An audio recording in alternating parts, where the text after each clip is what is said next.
అదే RTV app వార్తల్ని క్షణాల్లో చదివే అవకాశం ఉంటుంది. ఒక న్యూస్ పేపర్, ఒక టెలివిజన్ ఛానల్ మీ చేతుల్లో ఎప్పుడూ ఉంటాయి.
దేశవ్యాప్తంగా బియ్యం పంపిణీ కేంద్ర ప్రభుత్వం చేస్తున్న బియ్యం పంపిణీ కార్యక్రమం ప్రతి పేదవాడికి 6 కిలోల బియ్యం ఇవ్వాలని కేంద్రం ఇస్తున్నటువంటి కార్యక్రమంలో భాగంగా ప్రతి కిలోకి 40 రూపాయలు కేంద్ర ప్రభుత్వం ఇస్తున్న సందర్భంగా మరి నిన్న మొన్నటి వరకు కేవలం దొడ్డు బియ్యంతో ప్రజలు తినే యోగ్యంగా లేని దొడ్డు బియ్యం ఇవ్వడం, దాని ద్వారా చాలామంది ఆ బియ్యాన్ని తీసుకోకపోవడంతో రీసైక్లింగ్ అయ్యేటువంటి సందర్భాలు మనం గమనించాం.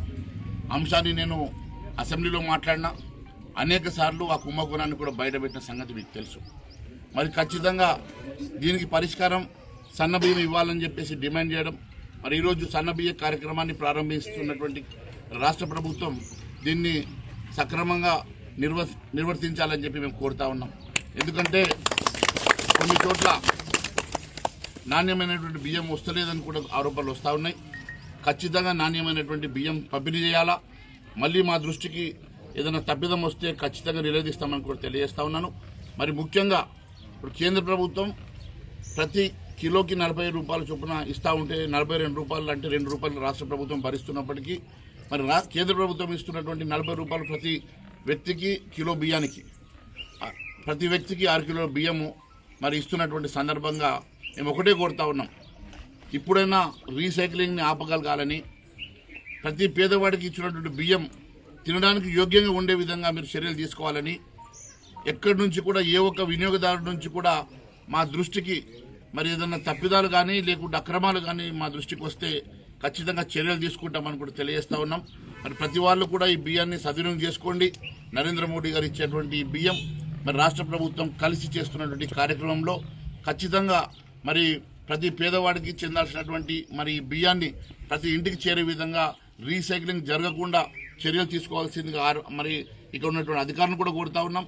మరి ప్రతి ఒక్కరు కూడా ఇక్కడ ఉన్నటువంటి స్థానిక నాయకులు కూడా ఇది గమనించి ఏదైనా తప్పిదాలు ఉంటే నా దృష్టికి తీసుకురావాల్సిందిగా కోరుతూ మరి నన్ను ఇక్కడికి ఈ కార్యక్రమానికి ఆహ్వానించినటువంటి నా మండల మరి స్థానిక నాయకులకి అధికారులకి నేను ధన్యవాదాలు తెలియజేస్తాను. మరిన్ని వీడియోస్ కోసం ఛానల్ ని సబ్స్క్రైబ్ చేయండి. లేటెస్ట్ అప్డేట్స్ కోసం వాట్సాప్ ఛానల్ ని ఫాలో చేయండి. అండ్ లింక్ డిస్క్రిప్షన్ లో ఉంది.